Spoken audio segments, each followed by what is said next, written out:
ಶಿಕ್ಷಣ ಸಚಿವರೇ ರಾಜ್ಯದ ಶಾಲೆಗಳ ಸ್ಥಿತಿಯನ್ನ ನೋಡಿ. ಮಹಾಮಳೆಗೆ ಸರ್ಕಾರಿ ಶಾಲೆಯ ಮೇಲ್ಛಾವಣಿ ಕುಸಿದು ಬಿದ್ದಿದೆ. ಬೆಳಗಾವಿಯ ನಾವಲಗಟ್ಟಿ ಗ್ರಾಮದ ಶಾಲೆಯ ದುಸ್ಥಿತಿ ಯಾವ ರೀತಿಯಾಗಿದೆ ಅಂದ್ರೆ ಹೇಳತೀರದು. ಬೈಲಹೊಂಗಲ ತಾಲೂಕಿನ ನಾವಲಗಟ್ಟಿ ಗ್ರಾಮದಲ್ಲಿ ಇರುವಂತಹ ಶಾಲೆಯ ದುಸ್ಥಿತಿ ಇಂದೋ ನಾಳೆಯೋ ಬಿದ್ದು ಹೋಗುವಂತಹ ಸ್ಥಿತಿಯಲ್ಲಿದೆ ಕಟ್ಟಡ. ಮಕ್ಕಳ ಸುರಕ್ಷತೆಗಾಗಿ ಶಾಲೆ ಆವರಣದಲ್ಲಿರುವಂತಹ ಪೋಷಕರು ಶಾಲೆಯನ್ನ ಸೋರದಂತೆ ಗ್ರಾಮಸ್ಥರಿಂದಲೇ ತಾತ್ಕಾಲಿಕ ವ್ಯವಸ್ಥೆಯನ್ನ ಕೂಡ ಮಾಡಲಾಗಿದೆ. ಗಾಳಿ ಮಳೆಯನ್ನು ಕೂಡ ಲೆಕ್ಕಿಸದೆ ಶಾಲೆ ಕಟ್ಟೆಯ ಮೇಲೆಯೇ ಪಾಠವನ್ನ ಕೇಳುವಂತಹ ಪರಿಸ್ಥಿತಿ ನಿರ್ಮಾಣ ಆಗಿದೆ. ಜನಪ್ರತಿನಿಧಿಗಳು ಸರ್ಕಾರಕ್ಕೆ ಹಿಡಿ ಶಾಪವನ್ನ ಹಾಕ್ತಾ ಇದ್ದಾರೆ. ಜನರು ಏನಾದರೂ ಹೆಚ್ಚು ಕಡಿಮೆ ಆದರೆ ಯಾರು ಹೊಣೆ? ಶಾಲೆಯ ಮಕ್ಕಳು ಇದೀಗ ದಿನಂಪ್ರತಿ ಇದೇ ಶಾಲೆಯಲ್ಲಿ ಪಾಠವನ್ನ ಕೇಳುವಂತಹ ಪರಿಸ್ಥಿತಿ ನಿರ್ಮಾಣ ಆಗಿದೆ. ನೋಡಿ, ದೃಶ್ಯದಲ್ಲೂ ಕೂಡ ಗಮನಿಸ್ತಾ ಇದ್ದೀರಿ, ಕುಸಿದು ಬಿದ್ದಿದೆ ಸರ್ಕಾರಿ ಶಾಲೆಯ ಮೇಲ್ಛಾವಣಿ. ಇನ್ನು ಶಾಲೆಯಲ್ಲಿ ಮಕ್ಕಳು ಇಲ್ಲದೆ ಇರುವಂತಹ ಸಂದರ್ಭದಲ್ಲಿ ಈ ಘಟನೆ ಜರುಗಿರೋದ್ರಿಂದ ಯಾವುದೇ ಪ್ರಾಣ ಹಾನಿ ಸಂಭವಿಸಿಲ್ಲ.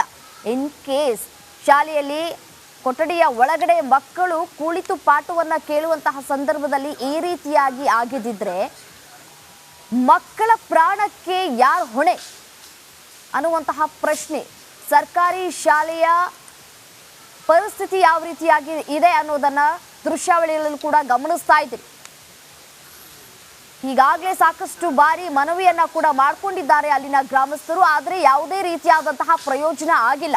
ಇದೀಗ ಎಲ್ಲ ಕೆಲಸ ಕಾರ್ಯಗಳನ್ನ ಬಿಟ್ಟು ಮಕ್ಕಳನ್ನ ಶಾಲೆಗೆ ಕರ್ಕೊಂಡ್ಬಂದು ಬಿಟ್ಟು ಅಲ್ಲೇ ಕುಳಿತು ಮಕ್ಕಳಿಗೆ ಏನೂ ಆಗದಂತೆ ನೋಡಿಕೊಂಡು ಮತ್ತೆ ವಾಪಸ್ ಶಾಲೆಯಿಂದ ಮಕ್ಕಳನ್ನ ಮನೆಗೆ ಕರ್ಕೊಂಡು ಹೋಗುವಂತಹ ಪರಿಸ್ಥಿತಿ ನಿರ್ಮಾಣ ಆಗಿದೆ. ಇಡೀ ಗ್ರಾಮಸ್ಥರು ಇದೀಗ ಹಿಡಿ ಶಾಪವನ್ನ ಹಾಕ್ತಾ ಇದ್ದಾರೆ ಜನಪ್ರತಿನಿಧಿಗಳು, ಸಂಬಂಧಪಟ್ಟಂತಹ ಇಲಾಖೆಗೆ. ಶಿಕ್ಷಣ ಸಚಿವರು ಈ ಒಂದು ಸುದ್ದಿಯನ್ನ ನೋಡಲೇಬೇಕು. ಮಹಾ ಮಳೆಗೆ ಸರ್ಕಾರಿ ಶಾಲೆಯ ಮೇಲ್ಛಾವಣಿ ಕುಸಿದು ಬಿದ್ದಿದೆ. ಕಳೆದ ಬಾರಿಯೂ ಕೂಡ ಮನವಿ ಮಾಡಿಕೊಳ್ಳಲಾಗಿತ್ತು, ಈ ರೀತಿಯಾಗಿ ಸರ್ಕಾರಿ ಶಾಲೆಯ ದುಸ್ಥಿತಿ ಇದೆ, ದಯವಿಟ್ಟು ಸ್ವಲ್ಪ ನೋಡಿ ಮುಂಜಾಗ್ರತಾ ಕ್ರಮವನ್ನು ತೆಗೆದುಕೊಂಡು ಮಳೆಗಾಲ ಆರಂಭ ಆಗೋದಕ್ಕೂ ಮುಂಚೆ ಶಾಲೆಯ ಮೇಲ್ಛಾವಣಿ ಏನಿದೆ ಅದೆಲ್ಲವನ್ನ ಕೂಡ ದುರಸ್ತಿ ಮಾಡಿಕೊಡಿ ಅಂತ ಕೂಡ ಮನವಿಯನ್ನ ಕೂಡ ಮಾಡಿಕೊಳ್ಳಲಾಗಿತ್ತು. ಬಟ್ ಆದರೆ ಯಾವುದೇ ಪ್ರಯೋಜನ ಆಗಿಲ್ಲ. ಇದೀಗ ಮಳೆಯ ಆರ್ಭಟ ಕೂಡ ಜೋರಾಗಿದೆ. ಈ ಹಿನ್ನೆಲೆಯಲ್ಲಿ ಮಳೆಯ ಆರ್ಭಟ ಹೆಚ್ಚಾಗಿದ್ದರಿಂದ ಶಾಲೆಯ ಚಾವಣಿ ಕುಸಿದು ಬಿದ್ದಿದೆ. ನೋಡಿ, ನಾವು ಎಷ್ಟೋ ಶಾಲೆಗಳನ್ನ ನಾವು ಕೂಡ ಗಮನಿಸ್ಕೊಳ್ತಾ ಬರ್ತಾ ಇದ್ದೀವಿ, ಇದೇ ರೀತಿಯಾದಂತಹ ಪರಿಸ್ಥಿತಿ ಇರುತ್ತೆ. ಇದೇ ವಿಚಾರಕ್ಕೆ ಸಂಬಂಧಪಟ್ಟಂತೆ ಮತ್ತಷ್ಟು ಡೀಟೇಲ್ಸ್ ಕೊಡ್ತಾ ಹೋಗ್ತಾರೆ ನನ್ನ ಕಲೀಗ್ ಮೈಲಾರಿ ದೂರವಾಣಿ ಸಂಪರ್ಕದಲ್ಲಿದ್ದಾರೆ. ಏನು ಮೈಲಾರಿ, ಸರ್ಕಾರಿ ಶಾಲೆ ಅಂತಂದ್ರೆ ಮೊದಲೇ ಬೇಜವಾಬ್ದಾರಿತನ ತೋರಿಸ್ತಾರೆ, ಪೋಷಕರು ಶಾಲೆಗೆ ಸೇರಿಸೋದಕ್ಕೆ ಹಿಂದೆಟನ್ನ ಹಾಕ್ತಾರೆ. ಅಂಥದ್ರಲ್ಲಿ ಈ ರೀತಿಯಾದಂತಹ ಪರಿಸ್ಥಿತಿ ಆದ್ರೆ ಇನ್ನೇನ್ ಕತೆ ಅಂತ ಈಗಾಗಲೇ ಏನು ಮನವಿ ಮಾಡ್ಕೊಂಡಿದ್ರ? ಈ ವಿಚಾರಕ್ಕೆ ಸಂಬಂಧಪಟ್ಟಂತೆ ಏನ್ ಹೇಳ್ತಾರೆ ಗ್ರಾಮಸ್ಥರು? ಡೀಟೇಲ್ಸ್ ನೀಡ್ತಾ ಹೋಗೋದಾದ್ರೆ. ಖಂಡಿತ ರಮ್ಯ, ಪಶ್ಚಿಮ ಘಟ್ಟ ಪ್ರದೇಶದಲ್ಲಿ ನಿರಂತರವಾಗಿ ಮಳೆ ಆಗ್ತಿದೆ. ಹಾಗಾಗಿ ಸಾಕಷ್ಟು ಅವಾಂತರಗಳು ಕೂಡ ಸೃಷ್ಟಿಯಾಗಿರುವಂತದ್ದು.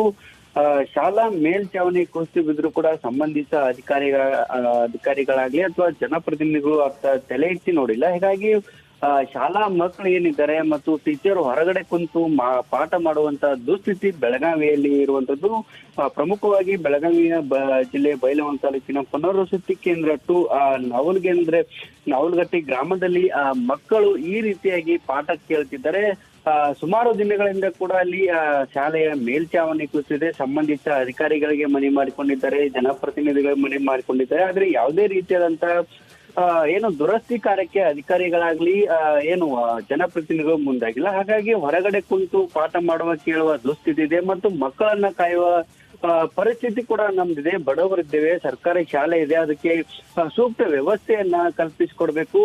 ನಿತ್ಯ ನಾವು ಕೂಲಿ ನಾಲಿ ಕೆಲಸವನ್ನ ಮಾಡಿ ಬದುಕನ್ನ ಕಟ್ಕೊಳ್ತೇವೆ. ಆದ್ರೆ ಬೇರೆಡೆಗೆ ಮಕ್ಕಳನ್ನ ಕಲಿಸ್ಬೇಕಂದ್ರೂ ಅದು ನಮ್ಗೆ ಸಾಧ್ಯ ಆಗಿಲ್ಲ. ಹಾಗಾಗಿ ನಮ್ಗೆ ಇಲ್ಲಿಯೇ ಅಂದ್ರೆ ಶಾಲೆಯ ಮೇಲ್ಛಾವಣಿ ಅಥವಾ ಹಂಚನ್ನ ಹಾಕಿ ಕೊಡ್ಬೇಕು, ಅದನ್ನ ದುರಸ್ತಿ ಮಾಡ್ಬೇಕು ಅನ್ನೋ ನಿಟ್ಟಿನಲ್ಲಿ ಸ್ಥಳೀಯರು ಕೂಡ ಒತ್ತಾಯವನ್ನ ಮಾಡಿದ್ದಾರೆ. ಮತ್ತು ಸಾಕಷ್ಟು ಮನವಿ ಮಾಡಿಕೊಂಡ್ರು ಅಧಿಕಾರಿಗಳು ಬರದೇ ಇದ್ದಾಗ ಶಾಲೆಯ ಮೇಲ್ಛಾವಣಿಗೆ ತಾಳಪತ್ರೆಯನ್ನ ತಾವೇ ಸ್ವತಃ ಖರ್ಚು ಮಾಡಿ ಹಾಕಿದ್ದಾರೆ. ಆದ್ರೆ ಅಧಿಕಾರಿಗಳು ಈವರೆಗೆ ಅಲ್ಲಿ ಹೋಗಿ ಭೇಟಿ ನೀಡಿಲ್ಲ ಅನ್ನೋ ಒಂದು ಆರೋಪವನ್ನ ಸ್ಥಳೀಯರು ಮಾಡ್ತಿದ್ದಾರೆ. ರಮ್ಯಾ, ರೈಟ್ ಮೈಲಾರಿ, ಧನ್ಯವಾದ ತಮ್ಮೆಲ್ಲ ಮಾಹಿತಿಗೆ.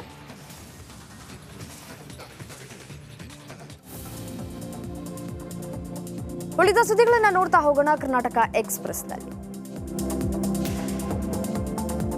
ಯಾದಗಿರಿಯ ಕೃಷ್ಣಾ ನದಿಯಲ್ಲಿ ಕೊಚ್ಚಿ ಹೋಗ್ತಾ ಇದ್ದಂತಹ ವ್ಯಕ್ತಿಯನ್ನ ರಕ್ಷಣೆ ಮಾಡಲಾಗಿದೆ. ತೆಪ್ಪದ ಮೂಲಕ ಮೀನುಗಾರರು ವ್ಯಕ್ತಿಯನ್ನ ರಕ್ಷಿಸಿದ್ದಾರೆ.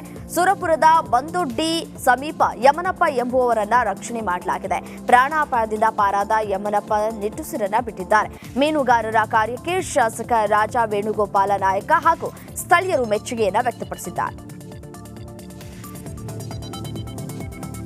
ತುಂಬಿ ತುಳುಕಾಡ್ತಾ ಇರುವಂತಹ ಕಬಿನಿ ಜಲಾಶಯಕ್ಕೆ ಸಿಎಂ ಸಿದ್ದರಾಮಯ್ಯ ಬಾಗಿನ ಸಮರ್ಪಣೆ ಮಾಡಿದ್ದಾರೆ.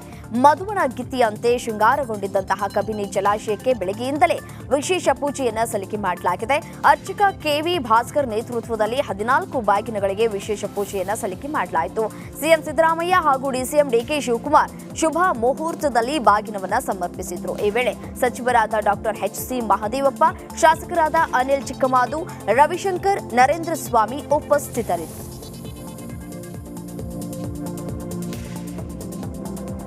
ಕಬಿನಿ ಜಲಾಶಯಕ್ಕೆ ಬಾಗಿನ ಅರ್ಪಿಸಿದ ಬಳಿಕ ಡಿಸಿಎಂ ಡಿಕೆ ಶಿವಕುಮಾರ್ ಸಂತಸವನ್ನ ವ್ಯಕ್ತಪಡಿಸಿದ್ದಾರೆ. ಕಬಿನಿ ಜಲಾಶಯ ನಮ್ಮೆಲ್ಲರ ಮರ್ಯಾದೆಯನ್ನ ಉಳಿಸಿದೆ. ತಮಿಳುನಾಡಿಗೆ ನೀರು ಬಿಡಬೇಕಿತ್ತು. ಜಲಾಶಯ ತುಂಬಿ ಜಲಾಶಯದಿಂದ ನೀರನ್ನ ಬಿಡಲಾಗಿದೆ. ನಾನು ಹಾಗೂ ಸಿಎಂ ಜಲಾಶಯಕ್ಕೆ ಈಗಾಗಲೇ ಬಾಗಿನವನ್ನ ಕೂಡ ಅರ್ಪಿಸಿದ್ದೇವೆ. ಕಪಿಲೆ ಮೈದುಂಬಿ ಹರಿತಾ ಇದ್ದಾಳೆ ಅಂತ ಸಂತಸವನ್ನ ವ್ಯಕ್ತಪಡಿಸಿದ್ರು. ನದಿ ತೀರದ ಜನರಿಗೆ ಎಚ್ಚರಿಕೆಯನ್ನ ಈಗಾಗಲೇ ನೀಡಿದ್ದೇವೆ. ತಮಿಳುನಾಡಿಗೆ ನೀರನ್ನ ಬಿಟ್ಟಿದ್ದೇವೆ ಅಂತ. ಬಾಗಿನ ದಿವಸ ಬಾಡೂಟ ಆಯೋಜನೆ ಮಾಡುವ ಮೂಲಕ ಸಂಪ್ರದಾಯಕ್ಕೆ ಎಳ್ಳು ನೀರನ್ನ ಬಿಡಲಾಗಿದೆ. ಬಾಗಿನ ಕಾರ್ಯಕ್ರಮದಲ್ಲಿ ಬಾಡೂಟ ಆಯೋಜನೆ ಮಾಡಿ ಕಾವೇರಿ ನೀರಾವರಿ ನಿಗಮದ ಅಧಿಕಾರಿಗಳು ಎಡವಟ್ಟನ್ನ ಮಾಡಿಕೊಂಡಿದ್ದಾರೆ. ಸಿಎಂ ಸಚಿವರು ಹೊರಟ ಬಳಿಕ ಇಲಾಖೆಯ ಅಧಿಕಾರಿಗಳು ಸಂಪ್ರದಾಯ ಮುರಿದು ಕೆಆರ್ಎಸ್ನ ಖಾಸಗಿ ಹೋಟೆಲ್ನಲ್ಲಿ ಭರ್ಜರಿ ಬಾಡೂಟವನ್ನ ಸವಿದಿದ್ದಾರೆ. ಹಿಂದೆ ಎಂದೂ ಬಾಗಿನ ಸಲ್ಲಿಸಿದ ದಿವಸ ಬಾಡೂಟವನ್ನ ಆಯೋಜನೆ ಮಾಡಿದಂತಹ ಉದಾಹರಣೆಗಳೇ ಇಲ್ಲ. ಇದೇ ಮೊದಲ ಬಾರಿಗೆ ಬಾಗಿನ ಸಲ್ಲಿಸಿದ ದಿನ ಬಾಡೂಟ ಆಯೋಜಿಸುವ ಮೂಲಕ ಸಂಪ್ರದಾಯವನ್ನ ಮುರಿದಿದ್ದಾರೆ. ನಮಸ್ಕಾರ, ಕರ್ನಾಟಕ ಪ್ರೈಮ್ ಟೈಮ್ಗೆ ಸ್ವಾಗತ. ನಾನು ಜಯಪ್ರಕಾಶ್ ಶೆಟ್ಟಿ. ಇಡೀ ಕರ್ನಾಡು ಇವತ್ತು ರೆಬೆಲ್ ಆಗಿ ನಿಂತಿದೆ. ಈ ಹಗರಣಗಳನ್ನು ಸದನದಲ್ಲಿ ಪ್ರಸ್ತಾಪ ಮಾಡಲು ಕೂಡ ಕಾಂಗ್ರೆಸ್ ಹಿಂದೇಟು ಹಾಕಿದ್ದೇಕೆ? ನಿಮ್ಗೆ ಸಂಬಳ ಅದಕ್ಕೆ, ನಿಮಗೆ ವಾಹನ ಅದಕ್ಕೆ, ನಿಮಗೆ ವೆಪನ್ ಅದಕ್ಕೆ, ನೀವು ಅದನ್ನು ಸೆರೆ ಹಿಡಿಬೇಕಾಗಿತ್ತು. ನೀವು ವಿದ್ಯುತ್ ಬರ ಇದೆ ಅಂತ ಹೇಳ್ತಾ ಇದ್ದೀರಿ. ಎಲ್ಲಿ ಬರ ಇದೆ ನೀವು ಹೇಳಬೇಕು. ಪಾಕಿಸ್ತಾನ್ ಆಕ್ಯುಪೈಡ್ ಕಾಶ್ಮೀರ್ ಅದು ಎಂದೆಂದಿಗೂ ನಮ್ಮದು. 40 ಮೆಷಿನ್ಗಳು ತಂದಿತ್ತು ನೋಟ್ ಎಣಿಸುವುದಕ್ಕೆ, ಅದೇ ಹಾಳಾಯಿತು. ಮಥುರಾದ ಗಲಾಟೆ ಇದೆಯಲ್ಲ, ಅದು ಸ್ಥಳೀಯವಾಗಿ ಕೂತು ಪರಿಹರಿಸಬಹುದಾದಂಥ ಕಾನೂನಿದೆ. ಗ್ಯಾರಂಟಿ ಯೋಜನೆಯಿಂದ ನಷ್ಟ ಆಗಿದೆ, ಲಾಭ ಆಗಿದೆ, ದಯವಿಟ್ಟು ಹೇಳಿ.